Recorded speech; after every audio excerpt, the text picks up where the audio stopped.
तो linear transformation की इन्वर्टिबिलिटी पे बात हो रही थी। कल हम लोगों ने इन्वर्टिबल होने की कंडीशन और कुछ छोटे छोटे एग्जाम्पल से चीजों को थोड़ा और ज्यादा एक्सप्लोर किया था।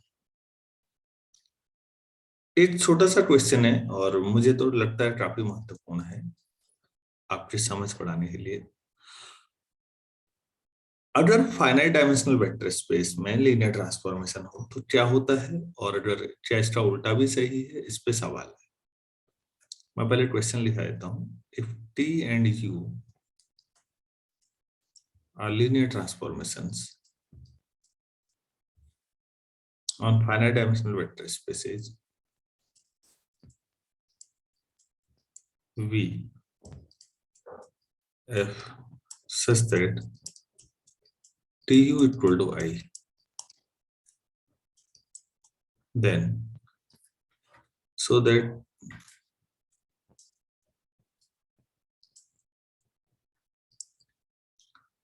T and U are invertible,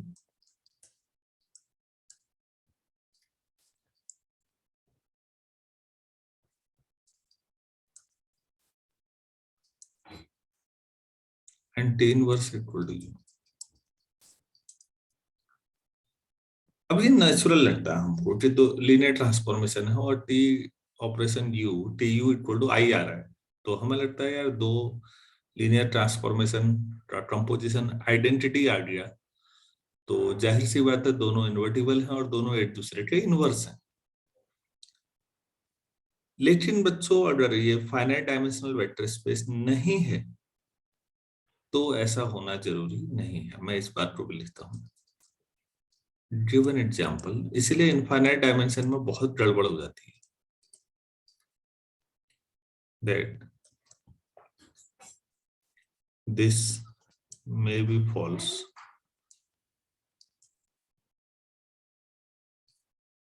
if V is not finite dimension।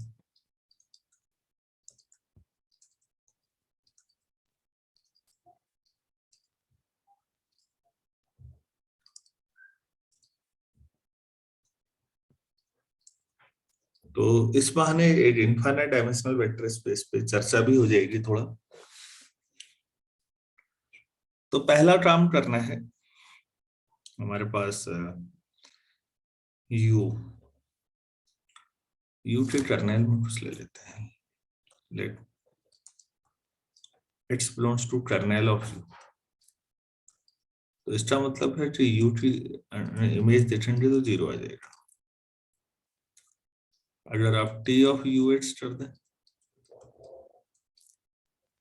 तो टी ऑफ जीरो आ जाएगा, और जो टी लीनियर ट्रांसफॉर्मेशन है तो जीरो की इमेज तो हमें से जीरो में जानी चाहिए, तो ये हो जाएगा टी यू एट्स। लेकिन टी यू की जो आई लिखा हुआ है आई एट्स इक्वल टू जीरो है। आइडेंटिटी मैपिंग में अगर किसी की इमेज जीरो पे जा रही है तो वो खुद ही जीरो होगा या नहीं?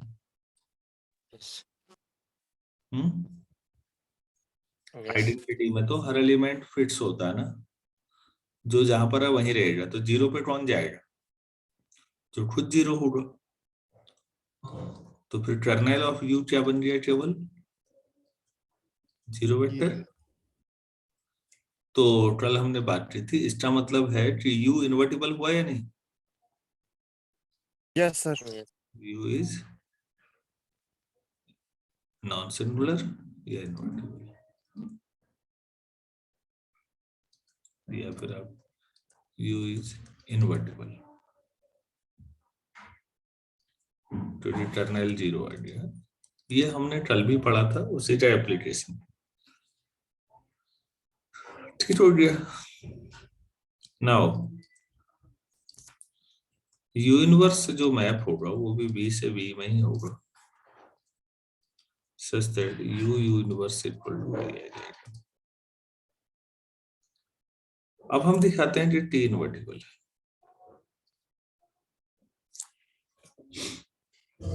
अब हमारा क्लेम जो है ये टी इज इन्वर्टिबल। ठीक है, इसको कैसे दिखाएं? T U equal to I है, इसका मतलब T U of U inverse क्या होगा? आई यू इनवर्स, एसोसिएटिविटी से U U inverse equal to U inverse. तो टी यू यू इनवर्स आपने आई माना है, तो T I equal to U inverse, मतलब ये हो जाएगा जो टी है वो क्या है? यू इनवर्स है।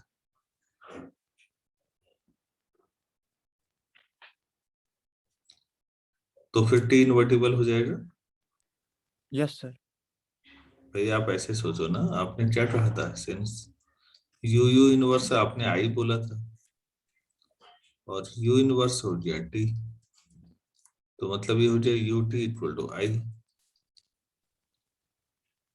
तो टी इन्वर्टिबल है फिर। टी इन्वर्टिबल, तो इसमें तो कोई दिक्कत नहीं है। और टी इनवर्स करेंगे तो यू आ जाएगा, ये भी ठीक है। फाइनाइट डायमेंशन में चीजें कितनी ऑब्वियस लगती। अब मैं एक एग्जांपल लेट, कन्वर्स वाला पार्ट कर रहे हैं, कन्वर्स नहीं है इस तरह से। लेट वी हम ले लेते हैं R square bracket of X, मतलब सारी पॉलिनोमियल जो इनके कोफिशिएंट रियल नंबर है उनका कलेक्शन वेक्टर स्पेस तो बनाता ही है, तो मैं ये लिख रहा हूँ vector space of all polynomials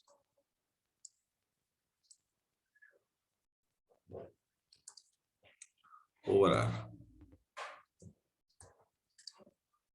तो इनके ऊपर जो है अपने ने एक वेक्टर स्पेस, तो सारी पॉलिनोमियल्स की संख्या जो होगी वो पॉलिनोमियल अब कहाँ तक ले जाएंगे आप? कोई हाईएस्ट डिग्री की पॉलिनोमियल तो डिफाइन हो नहीं सकती, तो फिर ये किस कैटेगरी में आएगा? Obviously V is an infinite dimensional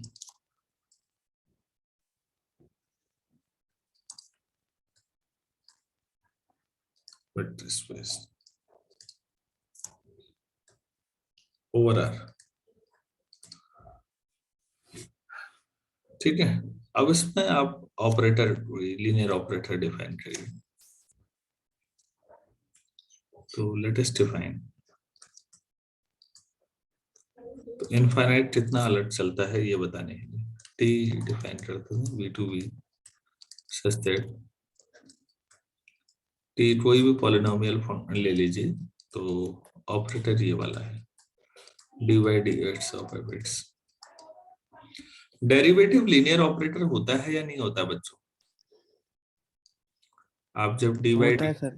D by D x of a f x plus b g x, बिल्कुल सिंपल डिफरेंशिएशन जब आप करते हैं तो वो a times d by D x of F x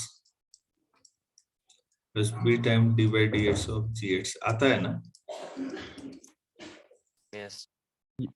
तो फिर T of a x plus b y format हुआ या नहीं हुआ?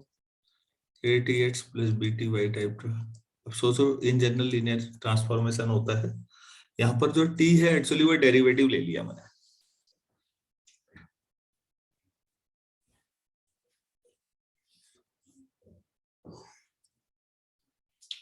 तो जो डेरिवेटिव आप का जो साइन लेते हैं डी बाई डी एक्स, तो आप उससे लीनियर ऑपरेटर ही मानेंगे। अच्छा, इंटीग्रेशन साइन के बारे में क्या ख्याल है आप लोग? वो भी लीनियर लीनियर ऑपरेटर हुआ या नहीं हुआ? Yes sir. अगर डी बाई डी एक्स की जो इंटीग्रल साइन होता तो भी वो अलग अलग डिस्ट्रीब्यूट हो जाते। दो फंक्शंस का सम है तो अलग अलग इंटीग्रेट कर लेते हैं आप लोग। तो इससे ये समझ में आता है कि अच्छा ये दोनों ही लीनियर ऑपरेटर है। ठीक हो गया, तो ये लीनियर ऑपरेटर है, इसमें कहने जैसा नहीं है। और टी हमने ऐसे ले लिया, यू डिफाइन किया है V to V such that U अगर किसी पॉलिनोमियल पे डिफाइन किया आपने एफ एक्स पर, तो हमने ले लिया integration 0 to x F x D x, इस टाइप से ले लिया, and this is true for every x जो कि वेक्टर स्पेस में है। कोई भी पॉलिनोमियल उठाइए, टी और यू इस तरह से डिफाइन है, तो obviously T and U are linear operators.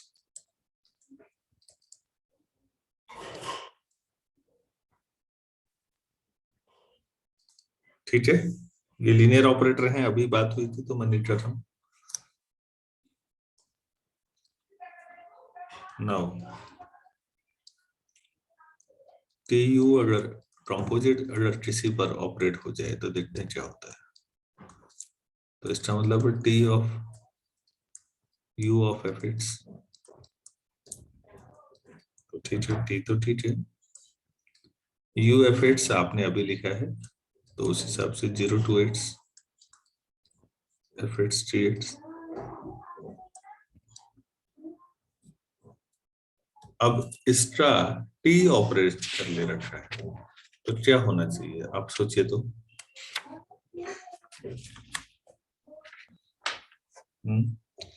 ऊपर आपने लिखा हुआ है T of F X equal to क्या है, उस हिसाब से सर लिखेंगे। D yes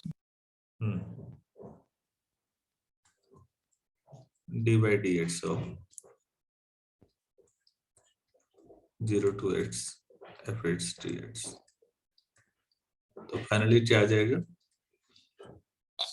sir F X X, तो एफ एक्स मतलब आई टाइम्स एफ एक्स लिख सकते हैं। यस सर तो आपने U T of F X ये आया, तो यहाँ से sorry T U equal to,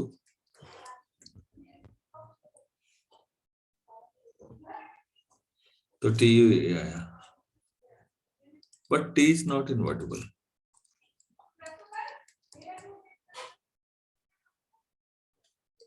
क्यों भाई, एस टी इज नॉट 1 1। बच्चों टी डेरिवेटिव पे चल रहा है, पॉलिनोमियल कोई ले लीजिए x square plus 5,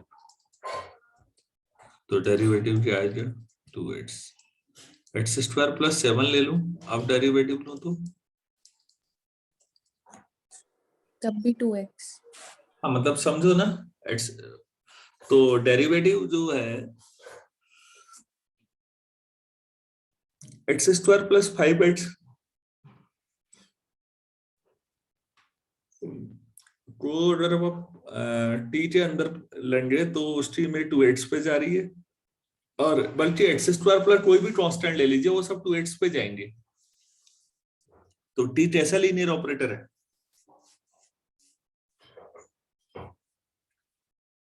many sir one. 1 yes sir तो मैनी वन है तो इन्वर्टिबल हो सकता है क्या, नो सर तो टी यू इक्वल टू आई तो आया, लेकिन टी इन्वर्टिबल नहीं हुआ, और ये गड़बड़ कहां पर हो रही है, इनफाइनाइट डायमेंशनल वेक्टर स्पेस में। फाइनाइट में ऐसा कोई बवाल नहीं, हमारी यूनिवर्सिटी के लेवल से बहुत आगे की चीज बता दी मैंने आपको, हमारे यहाँ कोई पूछता ही नहीं ये सब चीजें।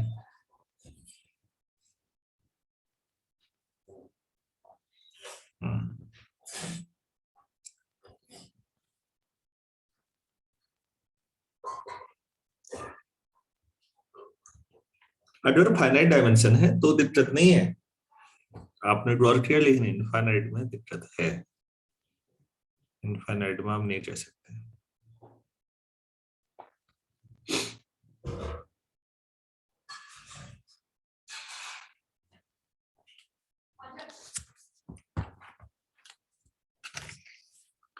कुछ आगे बढ़ते हैं बच्चों, थोड़ा सा नई चीज पे काम करते हैं, मैट्रिक्स ऑफ लीनियर ट्रांसफॉर्मेशन पे काम कराएं।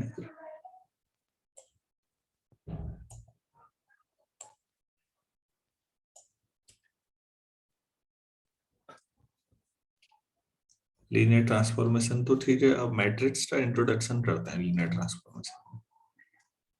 फाइनाइट डायमेंशन में हम ये सुविधा है हमारे पास, मैट्रिसेज है। हमारी परेशानी आएगी फंक्शनल एनालिसिस में, क्योंकि फिर मैट्रिसेज नहीं लगा पाएंगे हम। इनफाइनाइट डायमेंशन में मैट्रिक्स जितने बाई कितने का बनाओगे भाई? फाइनाइट में तो अभी देखोगे कि बन जाएगा। तो चलो जब नहीं बनेगा तब नहीं बनेगा, अभी बन रहा है तो वो सीखते हैं। तो हमारा नेक्स्ट हेडिंग होगा matrix of a linear transformation.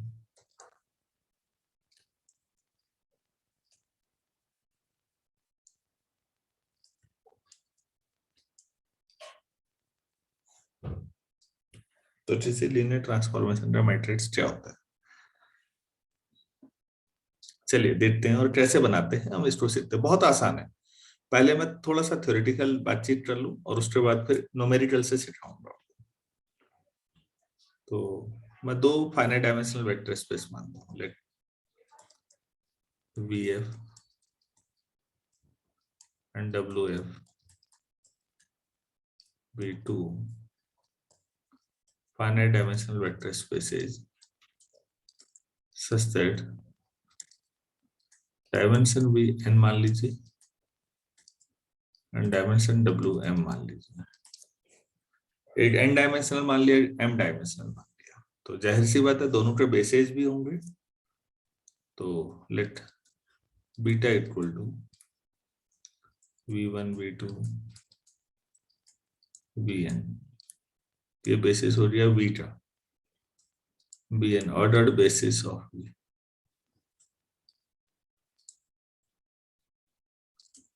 ordered basis of B, and ऐसे एक और मान लेते हैं beta dash W1 W2 WM be an ordered basis of WF। Ordered basis समझते हैं? जैसे 1 0 0 0 1 0 0 0 1 क्या होता है? R3 का ऑर्डर्ड बेसिस, क्योंकि इसी ऑर्डर में आप लगाते हैं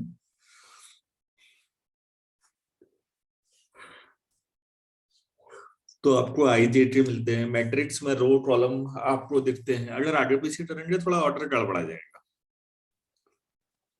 ठीक हो गया साहब, ये भी हो गया। एक लीनियर ट्रांसफॉर्मेशन लेते हैं, late T from V to W be a linear transformation।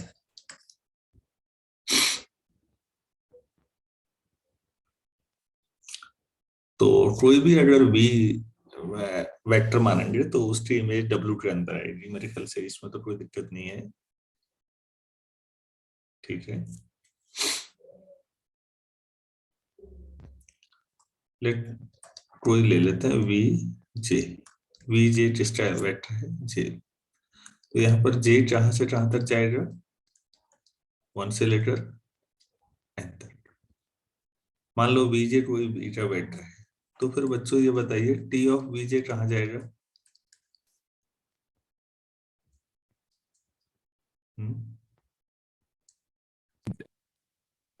W में। Yes, sir. W का बेसिस आपको दिया हुआ है beta dash. Beta dash is a basis of W। सो और T ऑफ VJ उसी का एलिमेंट है, तो ये उसके वेक्टर के लीनियर कॉम्बिनेशन से आ जाएगा। T ऑफ VJ को हम लिखते हैं अल्फा, ध्यान से देखिए, alpha 1J W1, alpha 2J W2, alpha MJ W। ये जितने भी अल्फा है ये सब स्केलर है, फील्ड के एलिमेंट। कैसे लिखा है थोड़ा इसको ध्यान देना है। T ऑफ VJ है तो J तो फिट्स है, ऐसा फिट्स ये आ गया। तो आप इसे चाहें सो T ऑफ V1 कैसे लिखेंगे? फिर T ऑफ V1 कितना लिखेंगे? J की जो 1 रखिए तो alpha 1 1 W1, alpha 2 1 W2, alpha M1 WM। सही है? Yes, sir. Yes, sir. T of V2 कैसे लिखेंगे बच्चों? Sir, alpha 1 2 alpha 1 2 W1, alpha 2 W2, alpha M2 WM।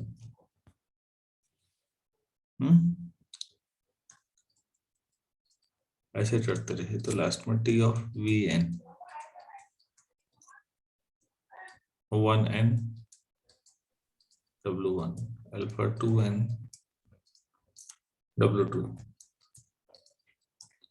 Alpha Mn WM। बहुत है, अगर इतना समझ में आ चुका है तो आपने सीख लिया है, फिर कुछ नहीं। तो अगर मैं यहां से नाउ द मैट्रिक्स ये बनाता हूं मैं, अल्फा 1 1 अल्फा 1 2 अल्फा 1n पहला रो। देखिए W1 के सारे कोफिशिएंट पहला रो बना रहे हैं सब में। अब alpha 2 1 alpha 2 2 alpha 2n alpha Mn M1 alpha M2 alpha Mn। ये जो मैट्रिक्स है इज कॉल्ड, ध्यान से दीजिएगा, is called the matrix of T, is called the matrix of T relative to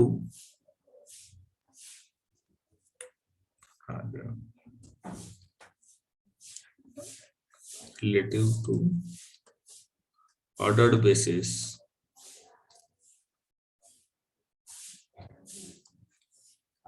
beta and beta dash. तो ये जो beta beta dash है उन ऑर्डर्ड बेसिस को ध्यान में रखते हुए, अगर और बेसिस आपके बदल जाएंगे तो मैट्रिक्स भी बदल जाएगा। तो लीनियर ट्रांसफॉर्मेशन का ये है, इसको हम ए कह देते हैं, ए इक्वल टू, तो जो ए होता है बच्चों आप कई किताबों में उसको ऐसे भी मिलेगा, T of beta comma beta dash.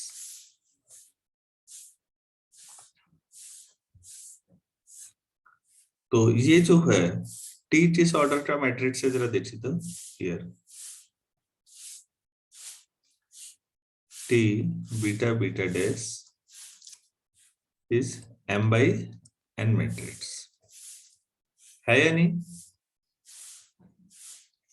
Yes, sir. m क्या है? ऑर्डर ऑफ बीटा डैश, और n क्या है? Order of Beta. बीटा।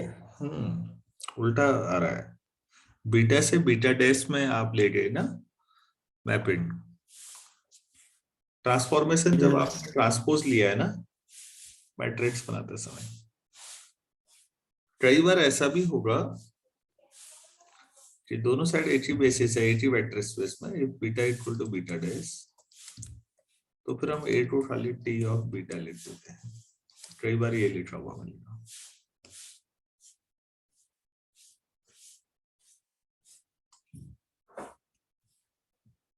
अगर ये समझ में आ गया है तो मैं एक छोटा सवाल पूछना चाहूंगा आपसे, फिर इस पर बेस्ड क्वेश्चन कराएंगे। लेट टी, आप लोग ओरली जवाब देंगे, this be a linear transformation where dimension V2 मान लीजिए, dimension W3, let beta and beta dash be ordered bases of V and W respectively.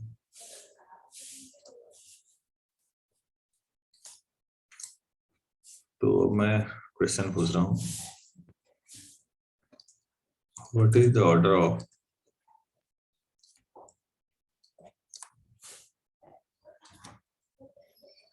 पहला T of beta beta dash second,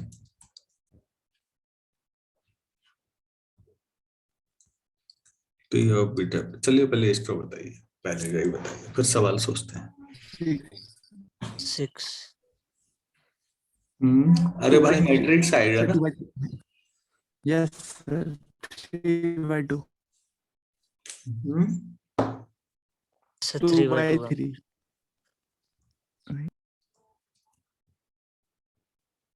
please ध्यान दीजिए क्या लिखा हुआ था यहाँ पर, मैट्रिक्स में ध्यान दीजिए। बीटा का ऑर्डर n था और बीटा डैश का m था, तो जो मैट्रिक्स आया वो किस ऑर्डर का आया? M into N. m into n।